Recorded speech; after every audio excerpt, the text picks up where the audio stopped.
Hey. How are you guys? We invite you guys to stand as you are able and join us singing. This is the day. This is the day that the Lord has made. That the Lord has made. I will rejoice. I will rejoice and be glad in it. And be glad in it. This is the day that the Lord has made. I will rejoice and be glad in it. This is the day. This is the day. Oh, that the Lord has made. This is the day. This is the day. Oh, that the Lord has made. I will rejoice. I will rejoice and be glad in it. Oh, this is the day that the Lord has. I will rejoice and be glad. Say, this is the day. This is the day. Oh, that the Lord has made.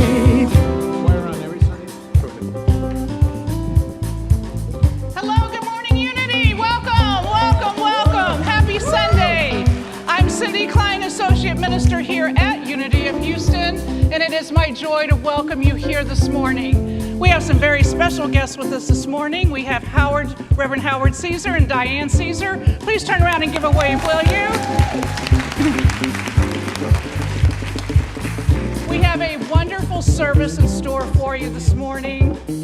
And this is a time in our service where we greet one another with a handshake, a hug, or a holy high five.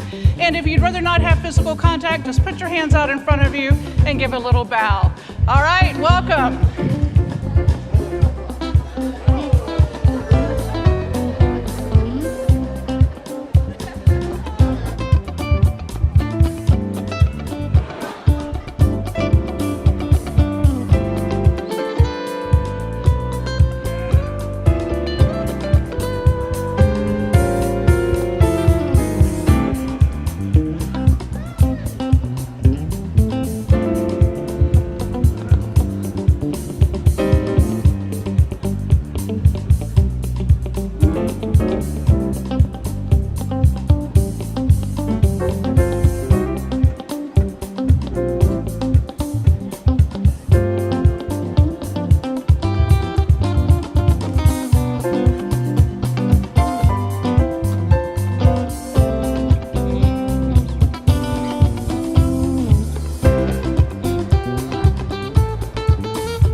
This is the day. This is the day.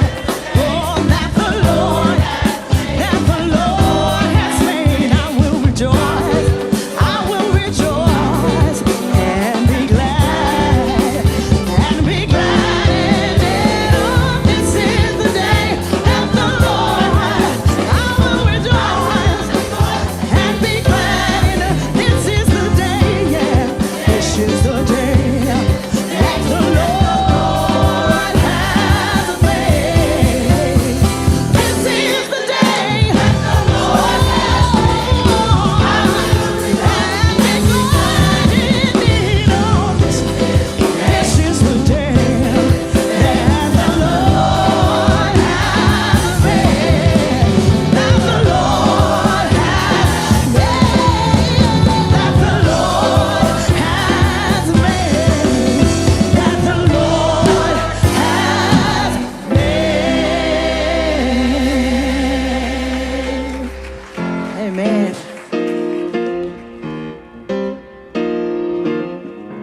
You can stay standing as you are able.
bring to your spiritual community the Oasis of Stillness Prayer and Meditation Retreat.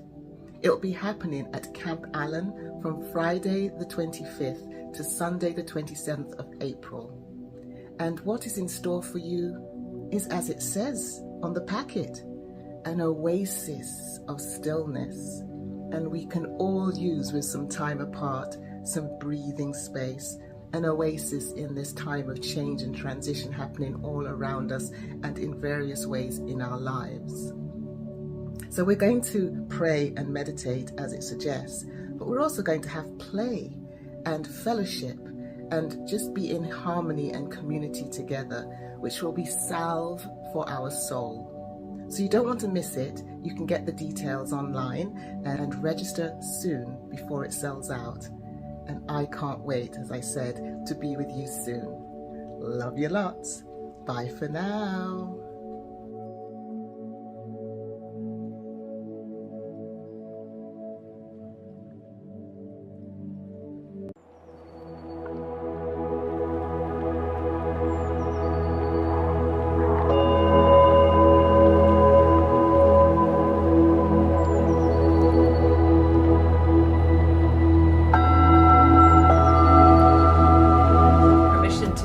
Do and have.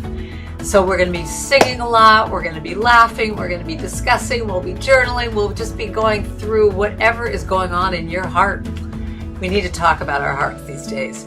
So that's going to be on Saturday, 9:30 to 3. And then on Sunday, I'm going to be there at your church service with my favorite person in the world, Michael Gott. Yes, that's him. How are you, Michael? I'm fine, thank you. So we're going to be singing together on Sunday, and I just hope you'll join us for the whole weekend. So again, it's March 22nd. All the information is on the website of Unity of Houston, and I just really hope you'll join me. We're going to have a great time. So I'm thrilled to be coming back. It's been a long time since I've been there, and I hope to see you there.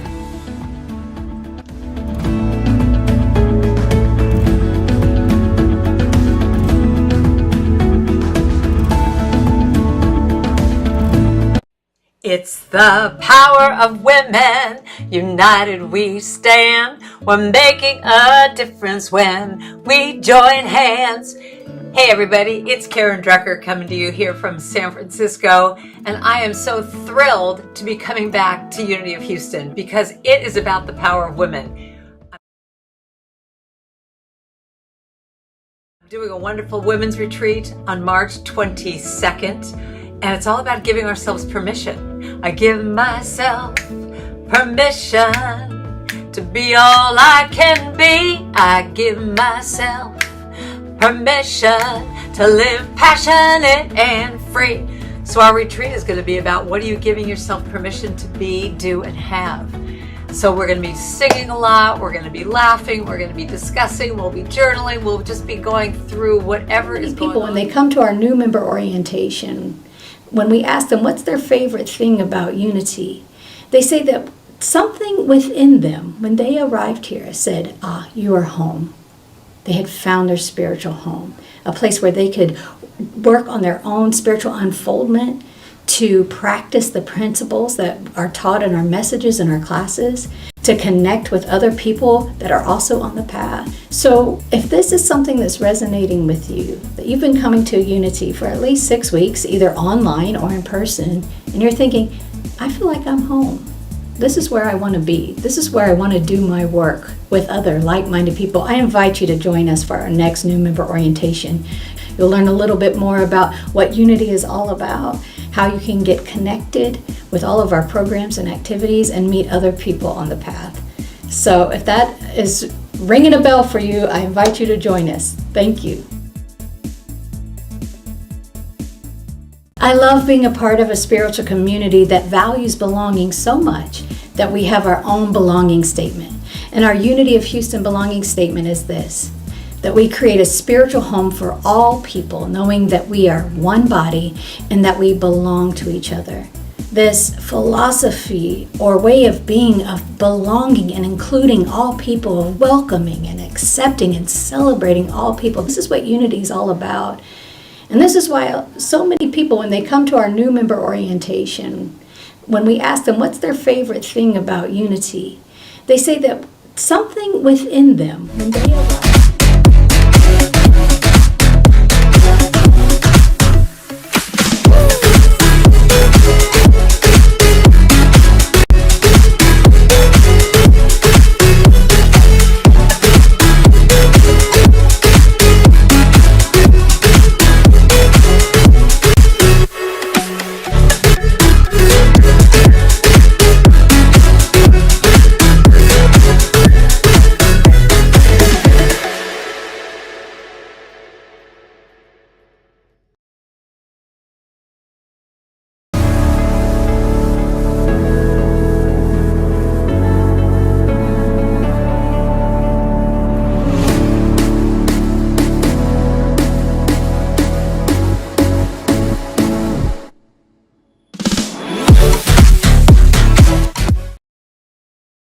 Difference that our unity in the community is making here in this city.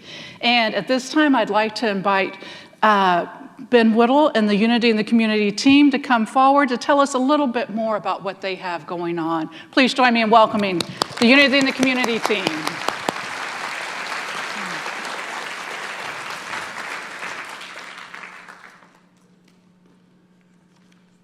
My name is Ben Whittle, and I am the newest member of the leadership team with Unity in the Community. And I told Howard and Stacy and Cindy earlier today that this is a hazing for me. For me to be fully embraced and accepted in the leadership team, I have to do this and I have to do it well. Unity in the Community is a service and outreach program that's a part of Unity here in Houston. And fittingly, Howard is here today because this started under his leadership. I'm going to share some information about a lot of our achievements and milestones during 2024. But before I do that, I want to share with you some insights into a person who in the latter part of their life dedicated their life to the service of the needs of other people. I've got a quote here that this person made, and I want to see if you can guess who it is. This person said, "Service to others is the rent you pay for your room in heaven." Does anyone know who said that? It's not a biblical person. It was Muhammad Ali, the boxer. And that is engraved on his tombstone at his gravesite in Louisville, Kentucky.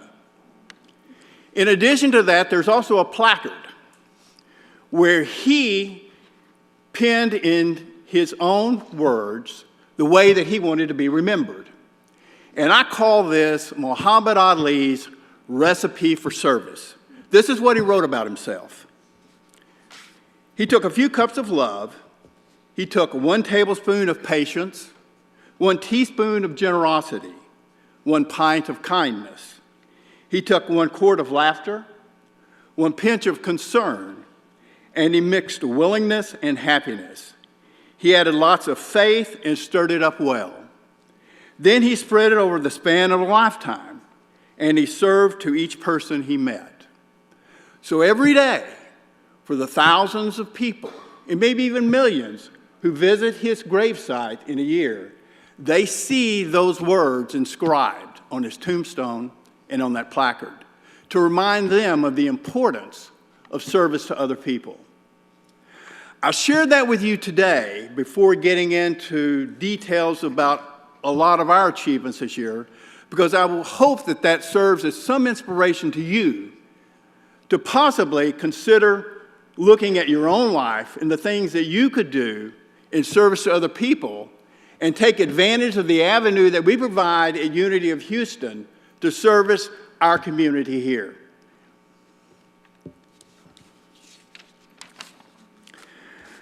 Granted, while we may not have the financial resources and fame that Muhammad Ali had, we can be somebody's Muhammad Ali, someone's miracle.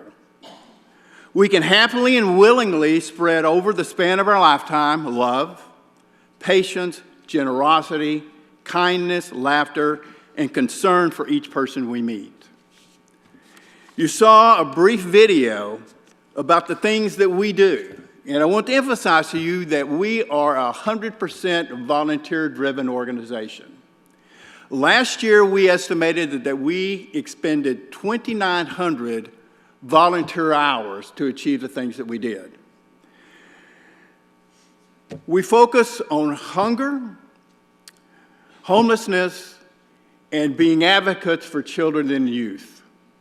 In the area of hunger, I don't know whether you're aware of it or not, but we're a mobile location for the Houston Food Bank. And twice a month, we have a food fair.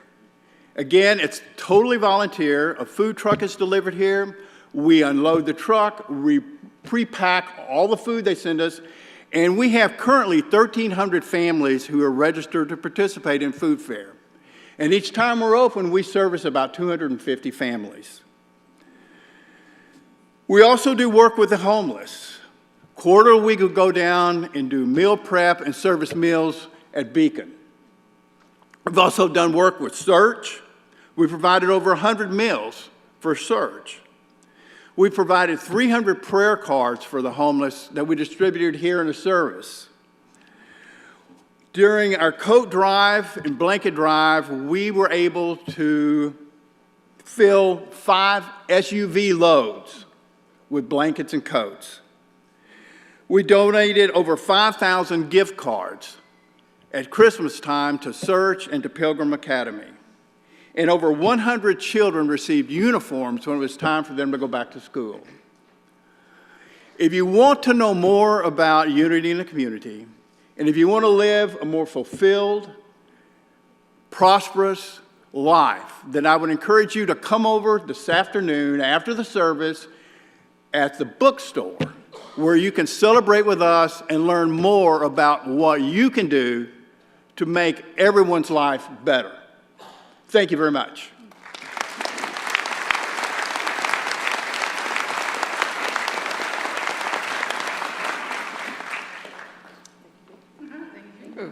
Thank you, Unity in the community. Thank you, team, for such wonderful works that you are doing. Thank you.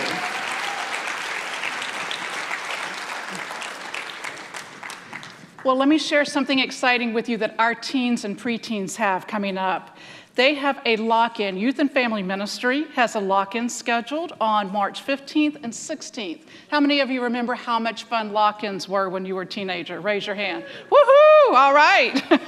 So if you have teens or preteens, you'll want to have them involved with this. It'll be a fun, exciting adventure for them, and you do need to register in advance. And at this time, I'd like to invite Reverend Stacy Collins to the stage to share a message with us this morning as well. Welcome, Stacy. Glad to be here with you all this morning. Now, I had fully intended to come up here and announce that we are recruiting for our Unity Prayer Partner Program and to tell you what a blessing that you can be for this community by offering prayer support to others. But I can't do that without telling you all about a very real side effect that happens when you pray for other people. This is real. Are you ready? When you pray and you hold that consciousness of wholeness for others, when you affirm with others and help them release their own limiting beliefs, something happens within you. Yes, right? That's some Unity Prayer Partners saying yes to that. Anyone that's been a part of this program can tell you that that's their experience. I had that experience too when I served in this program. That something happens, that the prayers that come to you, they help you with your own spiritual transformation. The more you hold this consciousness of wholeness, you might call it a coincidence, you might call it magic, you might call it the realization of the oneness that we are. So if this feels like something that's calling for you, we have a training coming up. And I can tell you, the training is easier than knowing how to dress in Houston in March, okay? It's a lot easier than that because you are hardwired for divine connection. We're not hardwired to have 80 degrees and 30 degrees the next day, but you're hardwired for connection with the divine. And so all the training does is help you realize and articulate and express that. So we invite you to sign up for that today out in the lobby. And if you would like to receive a monthly prayer call from a Unity Prayer Partner, you can sign up for that today. Thank you and God bless. Thank you, Reverend. Thank you so much, Reverend Stacy. So many beautiful ways to get involved and plugged in here at this ministry. This month, as we celebrate Women's History, We are honored to hear from Jackie Klotz and also Natalie Guzman. They are part of our vibrant and growing Next Gen ministry, and let's give them a warm unity welcome as they come and share Women's History Moment.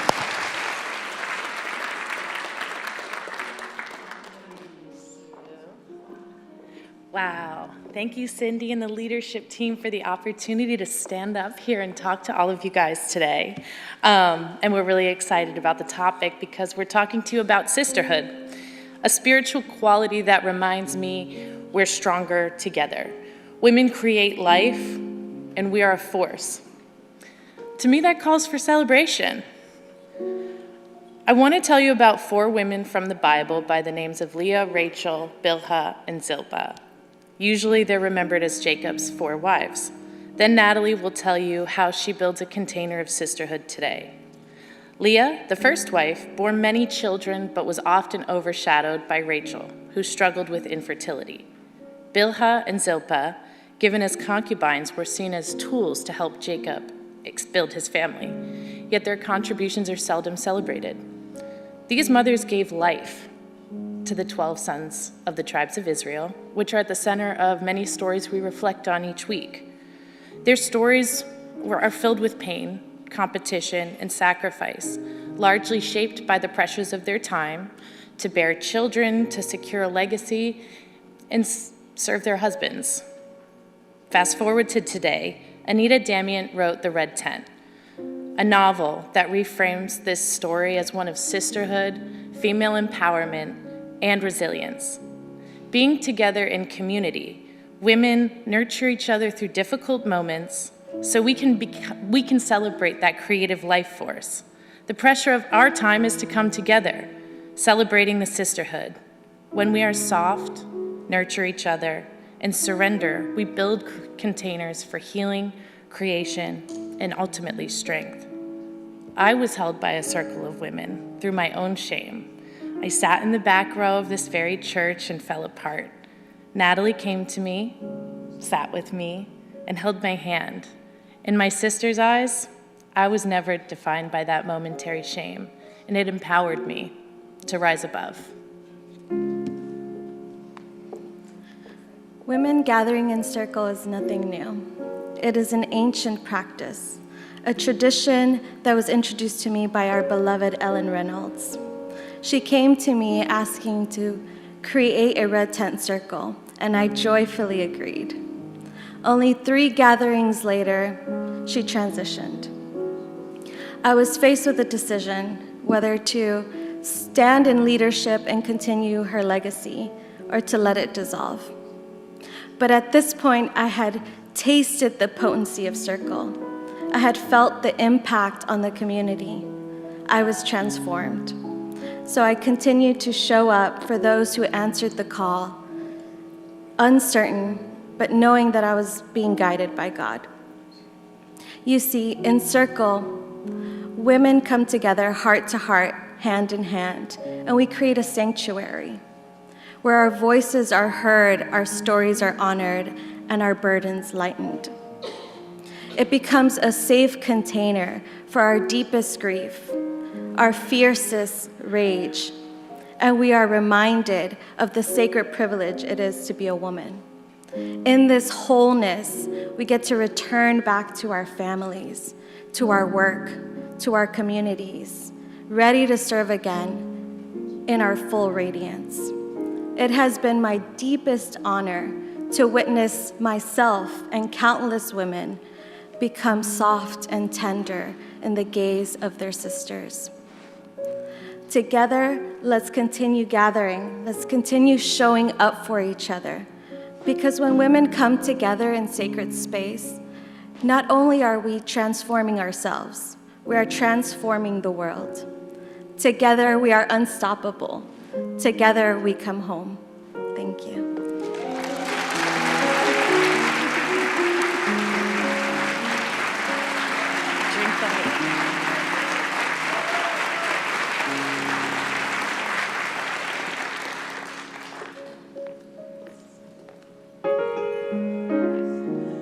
This is the moment in our service where we prepare for meditation.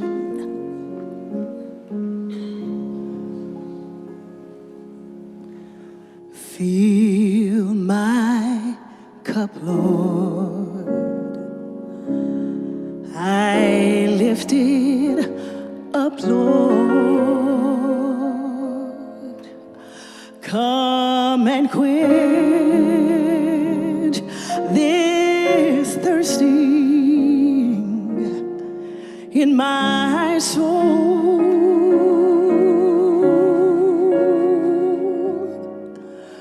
Bread of heaven,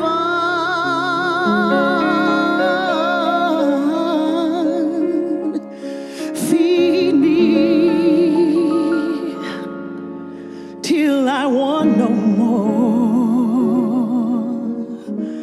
Fill my cup, fill it up, and make me whole.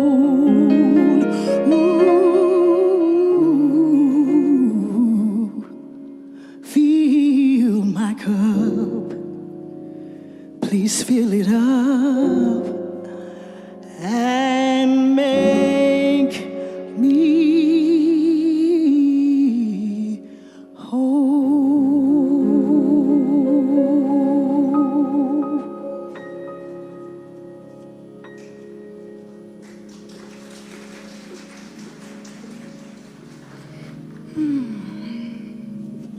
Now we've come to the time for our prayer and our meditation.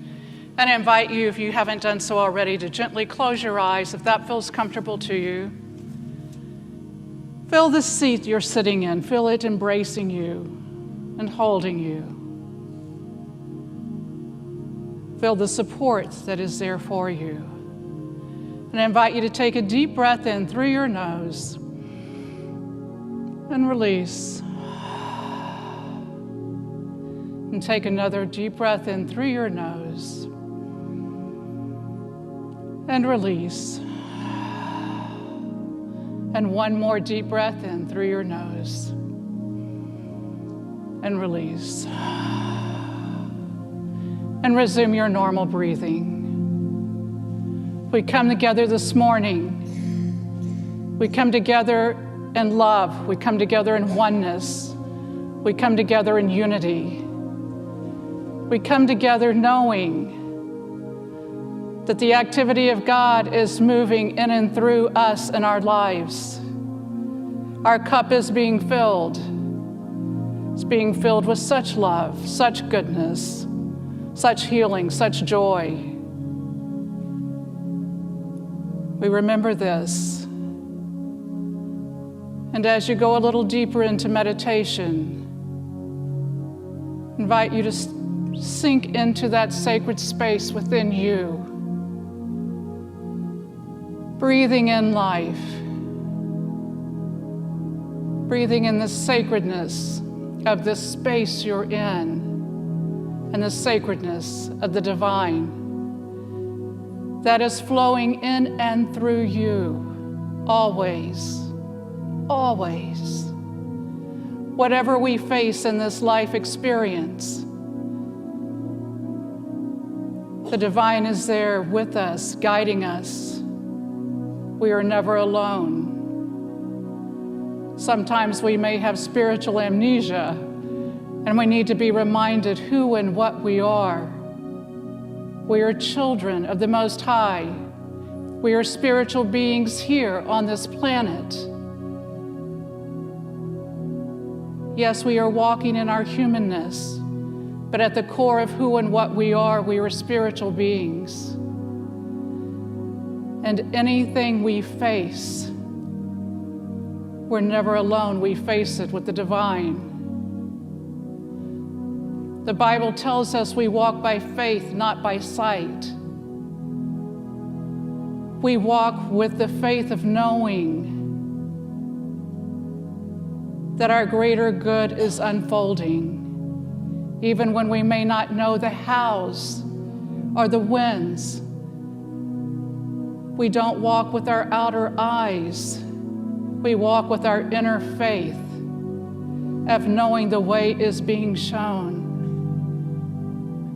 that healing is taking place, that financial prosperity is flowing, that opportunities are coming to us.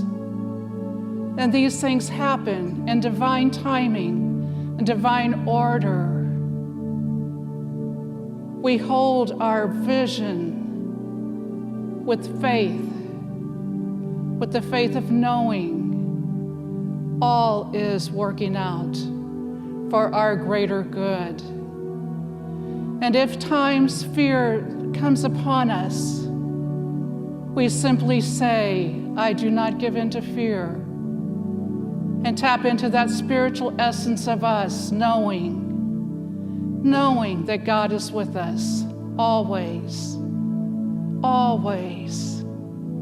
As we walk by faith and we hold to the vision and to the truth, our cup is filled. Our cup is filled with hope, with peace, with joy, with happiness and comfort. And so as we take this with us into the hours, the weeks, the days ahead, we come back to this moment of peacefulness. We come back to this moment of faithfulness. We come back to the knowing that God is always with us, walking every step with us. And we are so grateful and thankful. And so it is. Amen and amen.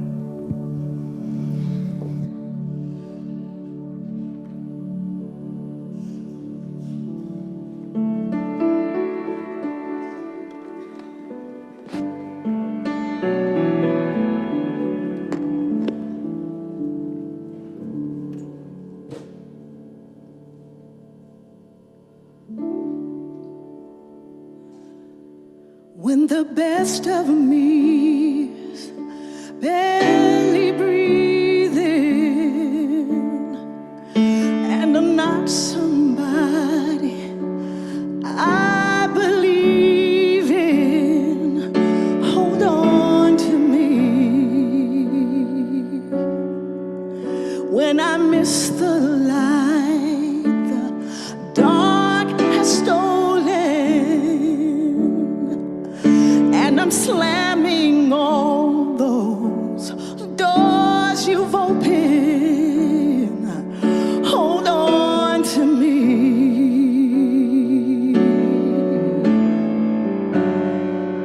Hold on to me.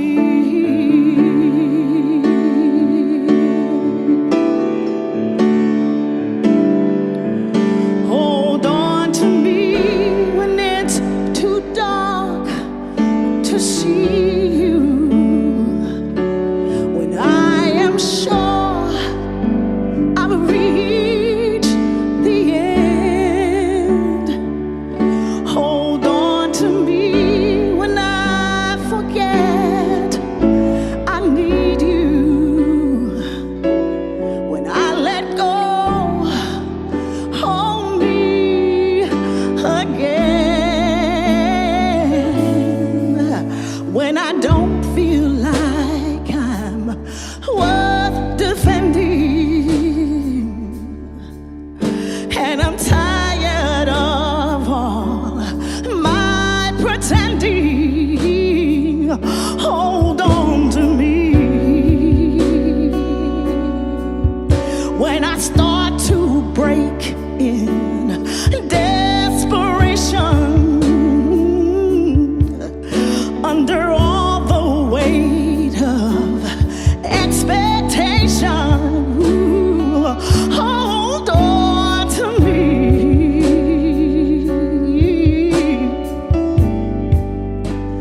Hold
Hold on to me.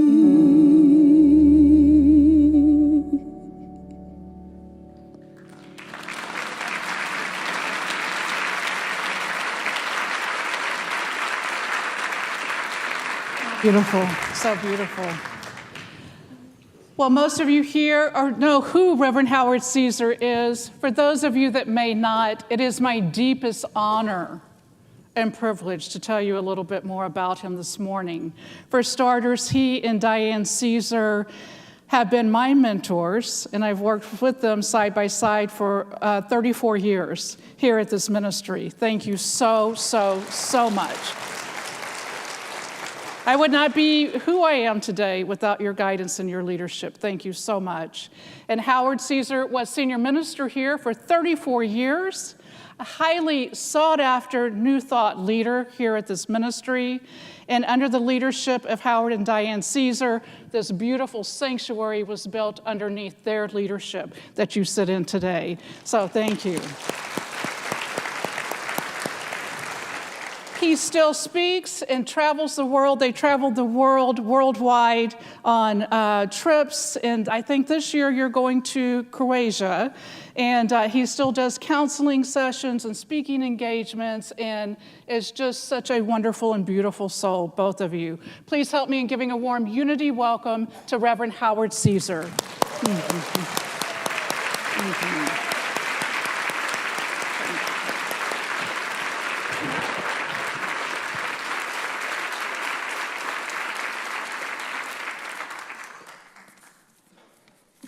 Wow, thank you, Cindy. 34 years I was here, and lots of fond and wonderful memories. And thank you, Cindy, and I thank Michael for the invitation to come back and speak.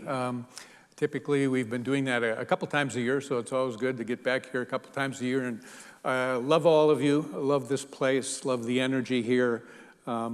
It's always a gift to me. I hope my being here can be somehow a gift to you today. I want to acknowledge my wife of 52 years tomorrow. Diane, take a bow. Stand up, take a bow.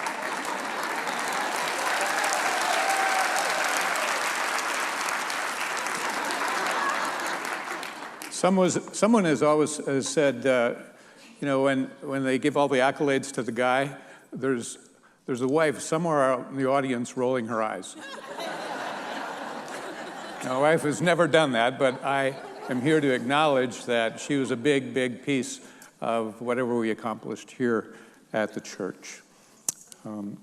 I was handed a note by one of the volunteers that somebody's lights are on and they're to be turned off. Well, we don't turn our lights off here at Unity.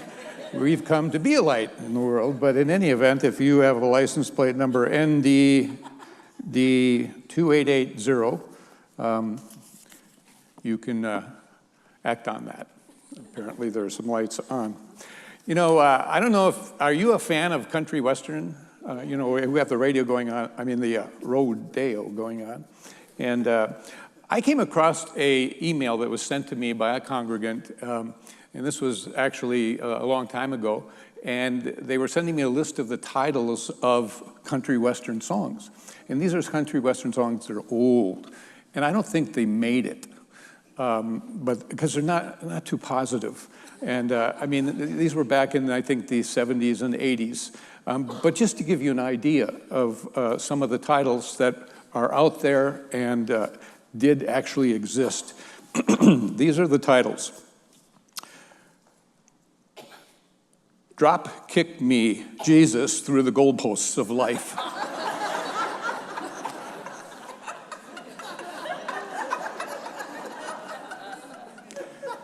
How can I miss you if you won't go away?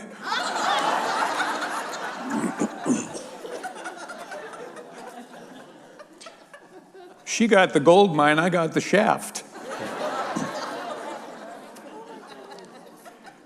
If you leave me, can I come too? Just a couple more here. If love were oil, I'd be a quart low. I'm the only hell mama ever raised. And the last one, I'm just a bug on the windshield of life. So with that, I go into, do you believe that life is consciousness? You know? I mean, it's taught, and we hear it a lot, this idea, life is consciousness. Do you believe that? It's important. It's what we teach here. It's what life is about, you know? You need to believe that totally, without any doubt. I hope you do. What is consciousness made of? What's its makeup? It's basically all of our conscious and unconscious thoughts, dominant thoughts, ideas, beliefs, outlook, view, perspective, our mental makeup, if you will, our programming, our history, and the many things that feed that consciousness. Of course, our childhood experiences, our parents, our teachers, our friends, our education, our religion, media, various ideologies, and all this is continuing to feed us that creates a consciousness, what it is we grasp. But they say oftentimes your programming and conditioning has really set in pretty solid by the time you're 12. But it continues. And from all of that goes on, I like to say we become mystics. We all become mystics, every one of you, I promise. From all of that, we become a pessimistic or an optimistic. Aha, gotcha. You know, our mind is a tool, and we either use it or it uses us. We are its master or its servant. And you can ask yourself, well, do I have thoughts, or do thoughts have me, you know? We like to teach that, you know, I have thoughts, but I'm not my thoughts. And the reason that I'm really not my thoughts is they have no permanency. They're something that come and go. But there's a part of me that is permanent. There's a part of me that is the witness and the observer that's able to and called upon to notice what I'm thinking and how I'm directing that mind, what it is we're focusing on. You know, we're both generators of thought and we're reactors of thought. And we're generators of thought when we are conscious and we're in the moment and we're on top of what it is we're thinking and how we're directing that tool called our mind. And we're actually reactors when we're not terribly conscious and we're on autopilot and we're at the effect of past conditioning and programming. Now, where do thoughts come from? Where do they come from? Whether they're generated or reactor thoughts, you know. Well, they come from where it is we place our attention. It's that simple, where we place our focus. I always like to say life is not really about hocus pocus. It's where you put your focus, you know. And it's crucial that we monitor, really, our attention. You know, to ask, well, what and where am I placing my attention in this life? And how much time am I putting on things that so separate me or launch me into fear and anxiety and worry and inner conflict? It's important to realize that and to know that we have to balance it with that which is constructive and life-giving and our quality of intention to be directing our attention. Now, we all know and have heard it said, you know, life is energy, and each thought really carries a unit of energy. It's vibrating at a particular level or quality or frequency of thought, right? Unity teachings, New Thought teachings have always taught and emphasized the law of mind action, okay? Thoughts held in mind produce after their kind. What you think about comes about. As in mind, so in manifestation. You've heard all that, right? Okay. Well, my lesson today is really focusing on the principle that supports that, and it basically says what gets your attention gets you. Where your energy or your attention goes, energy flows. So we're always creating, you know, our experience in life. Now, it's a simple idea. Where your attention goes, energy flows. But it's very profound, and it's very important to realize, where am I putting my attention in this life. Every day when I get up, what is my intention to direct my attention? So my title is It Works Both Ways, because where you put your attention on the positive, you'll get results accordingly. And where you put it on the negative and the things that kind of separate you, take you into fear, lasting fear, ongoing fear and anxiety, again, has its results.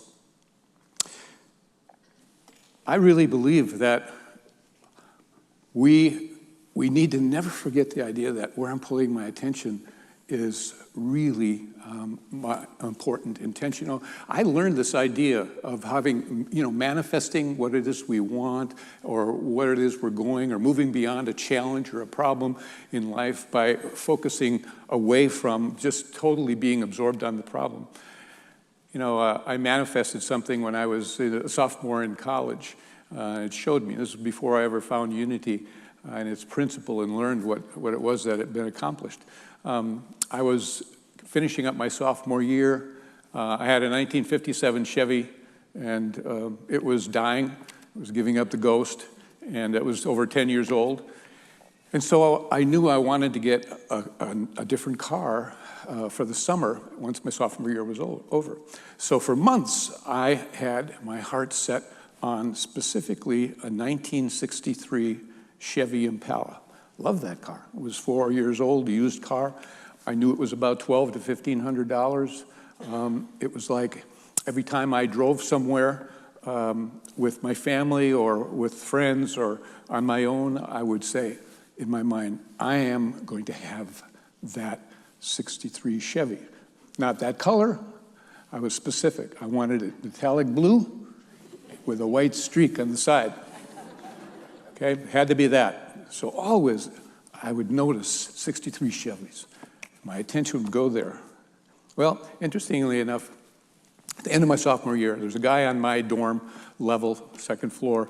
His name was Bob Stanislaw. He was a big guy, played on the football team. We didn't talk all that much, but we were somehow in a conversation about he wanted to get a car for the summer, I wanted to. And I said, yeah, I'm really wanting to buy and looking for a used car. And he says, well, what kind of car are you looking for? My parents are selling theirs. I said, well, I'm looking very specific for a 63 Chevy Impala. He said, really? That's what my parents have. They're selling their 63 Chevy.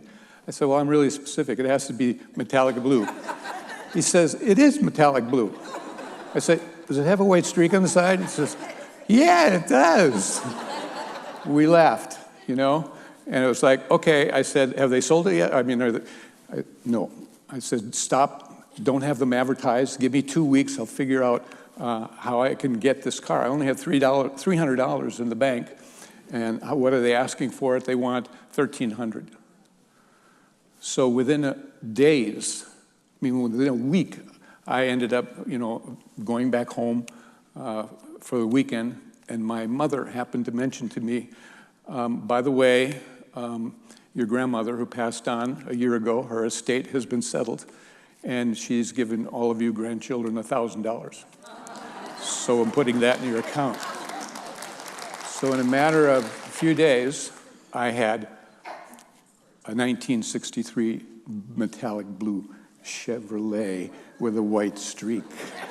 And I love that car. I love that car, because it always told me, look what, things came together beautifully to make that happen, right? You know that. Now, you've done things like that. You've had, I hope, things like that happen in your life. I have. I could go on with a number of other stories that are just sound like hocus pocus, but it has to do with where you put your focus, okay?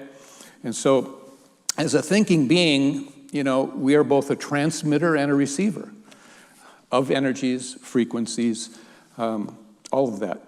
And it is moving through our consciousness, acting upon a quantum field of infinite potential. Never forget that.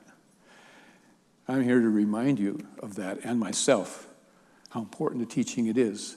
When you want something, when you want to move through something, when you have a challenge, how important it is where you place your attention as to what you want to get to and who you really are. Very important, because where your attention goes, energy flows. Now, there's a book called The Field. Some of you may have read it. It's by Lynn McTaggart, okay?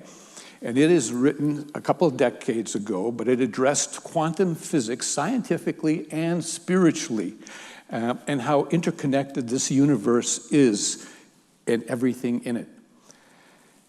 In the early part of the 20th century, what happened was scientists decided to peer into matter, the heart of matter, more deeply than they had before.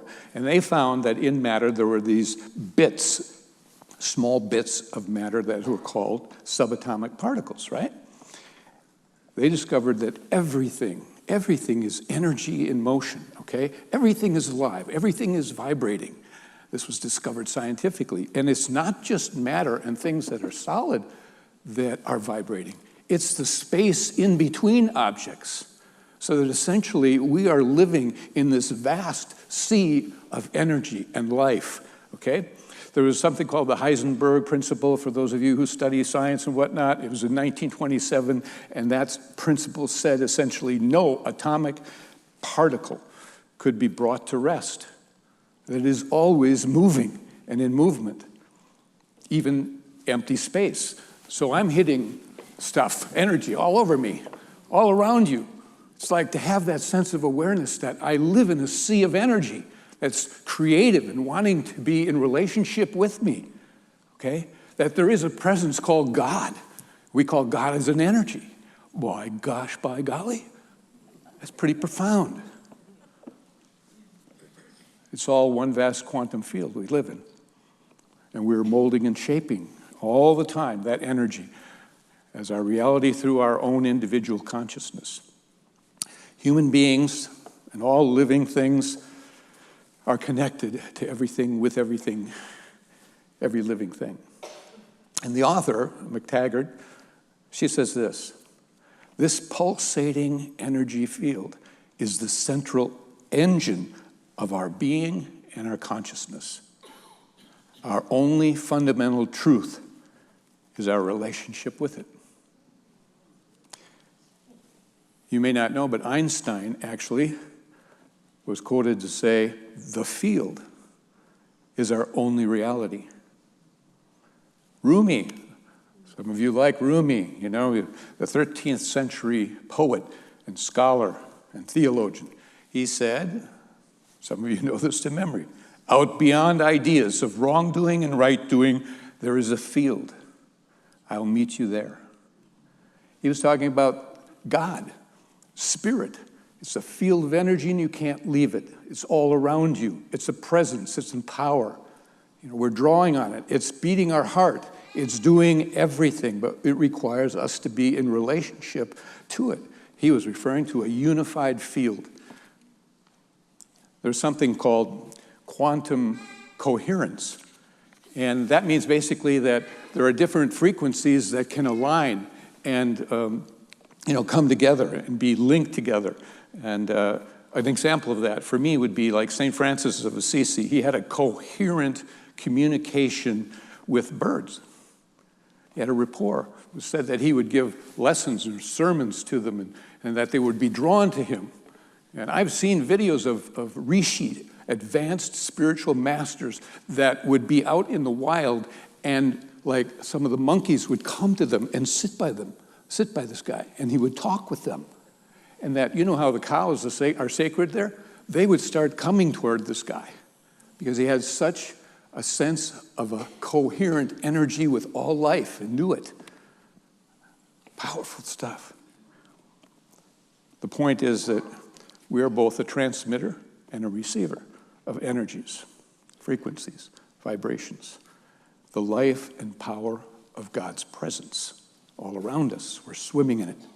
Cosmologist Brian Swimme, some of you might have heard about him, he writes, we sometimes fall into the delusion that power is elsewhere, that we are unable to find access to it. Nothing could be further from the truth. The universe oozes with power. I love that. Let's say oozes. Oozes. The universe oozes with power, okay? Waiting for anyone who wishes to embrace it. But because the powers of the cosmic dynamics are invisible, you can't see it, we need to remind ourselves of their universal presence. End of quote. We're like a radio, metaphor that's been used. Our consciousness is dialing in at a variety of different frequencies and levels, okay? States of being. We're both a transmitter and a receiver of the energies that, have different frequencies, and some of them are life-giving and some of them are detractors, okay? So what frequency, really, are we to seek for? What's the frequency we're supposed to seek and find as spiritual beings? I think that's simple. It's been told to us. It's the very high frequency, something called truth. Truth teachings. If you know them, it'll set you free, Put your attention on the truth. Always seek for the truth. Jesus Christ, who was the clearest and greatest teacher of truth in my book, was so clear. And he was able to recognize that we all have challenges in this three-dimensional world. In the world you will have tribulations, but be of good cheer. I have overcome the world. I will show you there is a way beyond it and out of it to rise above it. That's what I'm here for, to deliver that higher frequency, a way. It's called truth. To be in the world, but not of the world. To be, if we're not of the world, what are we of and supposed to be of? It's truth. We are to be of truth. That's what we've been called to. Spiritually, give our attention to truth, to bathe in truth. And Jesus was saying that's a way of being, and that's what I came for. If you read the Bible, and hopefully you all do. I know we do it in varying amounts, but if you do very little of it, I suggest you read, get a red letter edition and read what Jesus said in the four Gospels. If you want to narrow it down and you don't have that time for that, then do simply Matthew and John, those two Gospels. If you want to narrow it down and you don't do that, okay, I would say go to Matthew chapter 5, 6, and 7. It's called the Sermon on the Mount. I call it the Seminar on the Mount. It was when Jesus was beginning his ministry, and he said, basically, in a nutshell, condensing it all, this is what it's about. And I'm going to spend the rest of my ministry sharing parables and teachings and demonstrating this is so. But here it is as a package. Chapter 5, 6, and 7 in Matthew. The Seminar on the Mount, Sermon on the Mount, whatever. And early on, what does he address first? The importance of your identity, knowing who and what you are. You are the salt of the earth. You are the light of the world. Don't ever forget it. Hunger and thirst after righteousness, after right-mindedness. Man, he said we're to dial up these frequencies. We call some of them Beatitudes. Dial up the frequency of being merciful, of being pure in heart, of being a peacemaker, of letting your light shine. He told us this life within those three chapters, that this life is about love, it's about forgiveness, it's about prayer, and much more. Yeah, the emphasis is there. And he said, no one can serve two masters.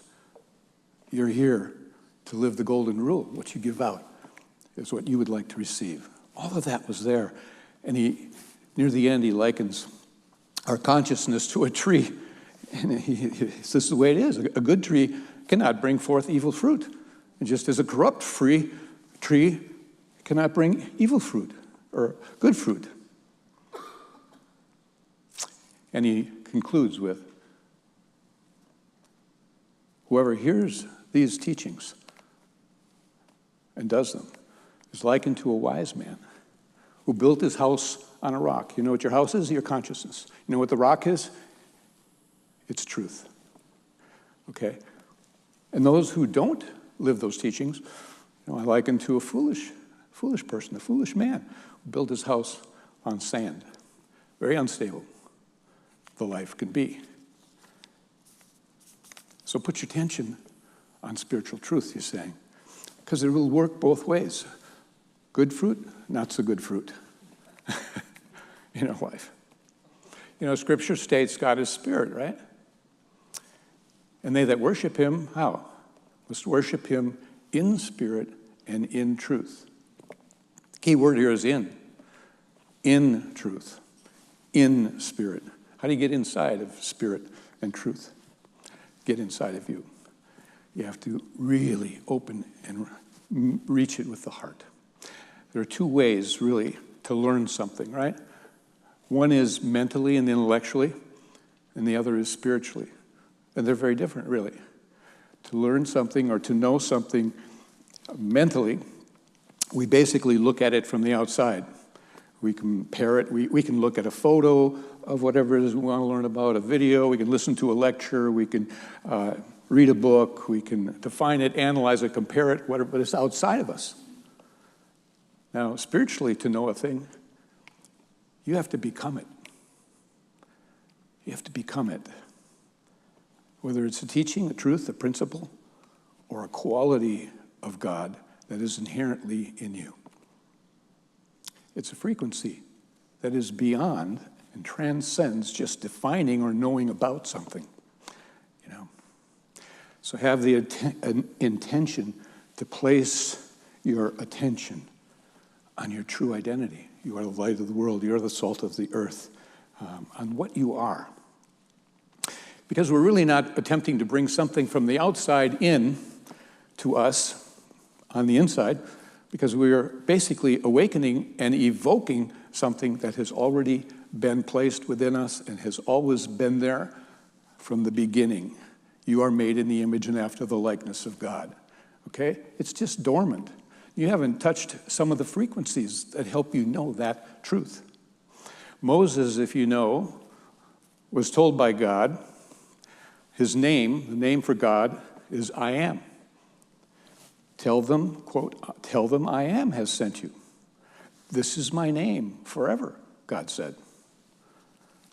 I am is the name of God. Well, I am is also your name of the God that lives in you.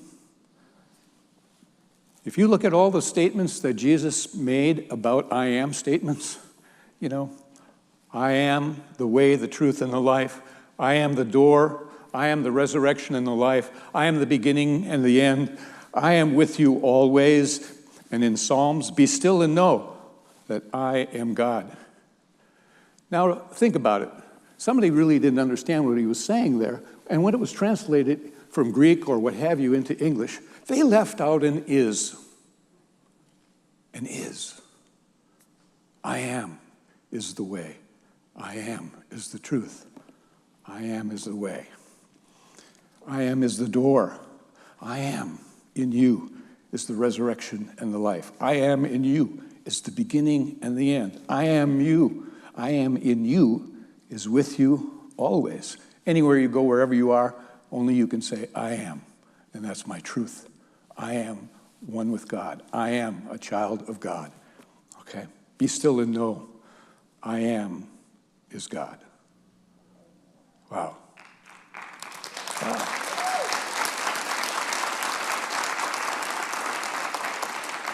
And so I am is your unconditioned self before you came into the world, and it became conditioned out of you. And you began to forget the truth of who and what you really are, your true identity, your light. And you know how light vibrates? At what frequency? Oh, you know. Each and every conception we have of ourselves, we dwell in its vibration. Every conception of yourself carries a frequency that is either in or out of tune with the truth of God. Intentionality will take potentiality and make it actuality. Okay? Because the field of all potentiality requires you be in a relationship with it. Give it direction. Reach for its higher frequencies through truth. In the first chapter of Genesis, we learn that it was said, there is darkness and there is light, okay, on the face of the earth. And it states, and God saw the light. God saw the light, that it was good. And what did God do? God divided the light from the darkness, we're told. That's what God does. That's what the I am in you does. It's to listen to your heart and be willing to separate out the light from the dark, the truth from falsehood, you know? And I am statements should always reflect the sacredness of the I am that you are. You should have that sense of awareness. I am stupid? No. I am not enough? No. I am a child of God. I am is the sacred voice of who you are. Now, Jesus spoke on different levels. He said, you are from beneath and I am from above. You are of this world. I am not of this world. When you add an is, it's saying, you are from beneath. I am is from above. You are of this world. I am is not of this world. Think about that. Have the intention, folks, to dial in like a radio, higher vibrations. You know, Diane and I were in the Denver airport just a few years ago, actually, and we were waiting to go through security, and the TSA pre-check guy, and so we're in line, and they move pretty fast, and it's usually a guy that looks like an officer, you know, he's got a uniform and all that, and we were watching the people ahead of us, and they were having this exchange with this guy. Most of the people in the airport, you know, they just want, you know, here, go by. They look at, go by. They really don't want to be there, some of them, many of them. This guy was, like, engaged. And so when we got up to him and in front of him, I'll never forget, I wrote this down, this conversation. That's why I'm sharing it with you. I gave him the boarding pass and my ID, and he looked at it, and he looked at me, and he said, is your name Howard Caeser? I said, yes, sir, it is, very politely. And then he looked at Diane, looked back at me. He said, how long have you been stalking her?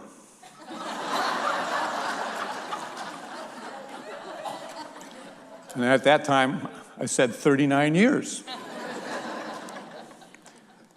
And his response was, congratulations, or my condolences.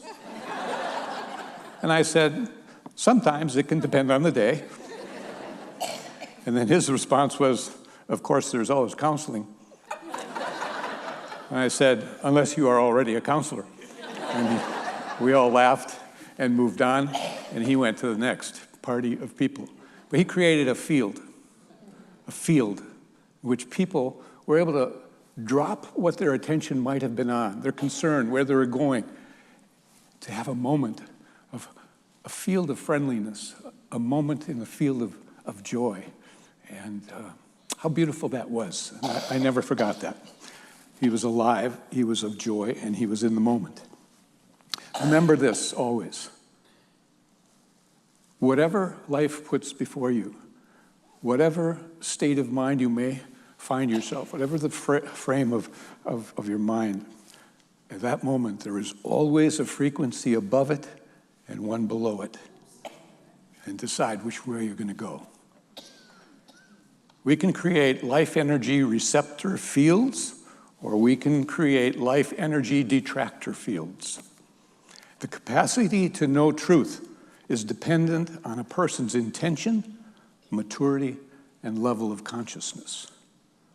David Hawkins, some of you have read his books, wonderful, Power versus Force, and anyway, he defines the universe as, quote, interactive energy fields of infinite potentiality, differing frequencies, merely awaiting the influence of the introduction of intention. Whew. Did I say it well, huh? We live in tumultuous times. There's a lot happening and going on out there in our world. in our nation. A lot of people are frightened and concerned. It's commanding their attention and their focus to an extreme. Stay informed. Don't hide your head in the sand. But don't forget to balance it with knowing that you're really to be in the world and not of it. That there is something more in you.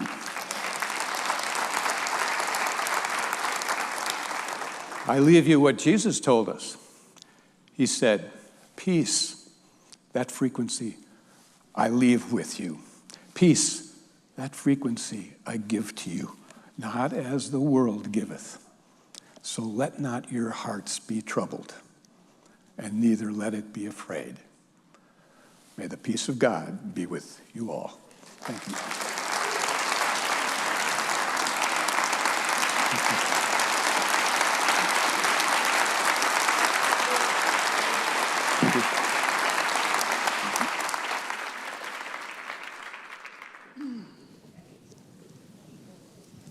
Wow. Thank you so much, Reverend Howard Caeser, for your powerful message this morning. Thank you. And now is the time for the blessing of our tithes and our offerings. And there's so many ways you can give to this ministry. This ministry, as you've seen this morning, what a difference it makes in our lives individually, the spiritual tools that make such a difference in our lives. And certainly you heard how through our unity in the community and our outreach to the city and beyond, through the programs that we give and through our little animals with the animal ministry and in so many ways. So this is our time to give back to this ministry. So, and however you're giving today, text to give, through PayPal, or any of the other ways to give, I invite you to go within to your heart and just take your blessing into your heart as we say our offertory blessing together. Divine love through me blesses and multiplies all the good I am and have, all the good I give and receive. And so it is. Amen.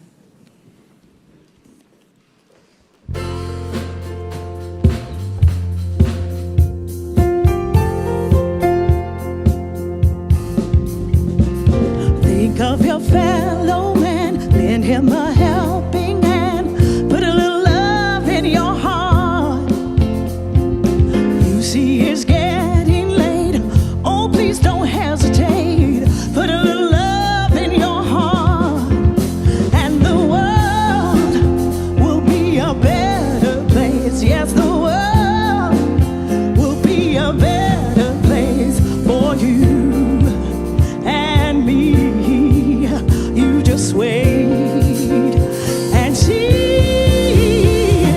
Another day goes by and still the children cry. Put a little love in your heart. We want the world to know. We won't let hatred grow. Put a little love in your heart, and the world will be a better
Time for us to go up. All righty. All right, we have a couple of closing announcements for you this morning. One is we do have our grief support group today in the reading room. We have positive discipline in the education building. Midweek at Unity this week, we have Emily Williams. She'll be at 7 p.m. in the Pyramid, and childcare is available by request. Also, you can donate candy for our Easter egg stuffing. We will be stuffing over 4,000 Easter eggs. So we need lots of candy. Please bring candy on Sunday mornings to the YFM table. Please, no chocolate. And you can go to our homepage. You can go to our homepage for information about all the announcements today. Our prayer partners will be down front to pray with you. I want to say thank you to Siobhan, Tony Glover, and the choir, the Unity Choir, our band.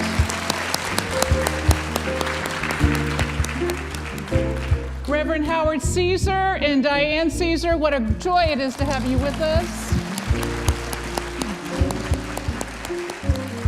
And thank you to each one of you. It would not be the same without you here this morning. God bless you. I hope you have a wonderful week. And let's stand and join together in singing our peace song.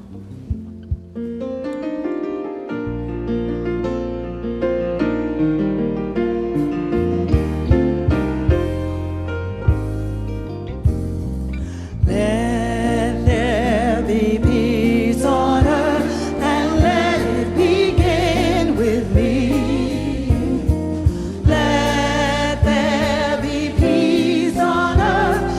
Peace that was meant to be with God as creator.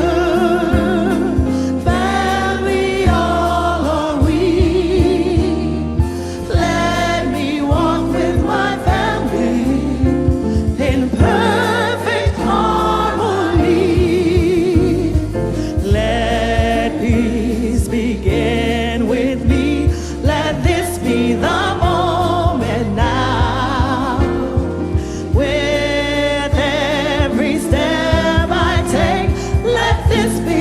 joyous vow to take each moment and live each moment in peace eternally. Let there be peace on earth, and let it begin with me. And together now, our prayer protection. The light of God surrounds us. The love of God enfolds us. The power of God protects us. The presence of God watches over us. Wherever we are, God is, and I am well.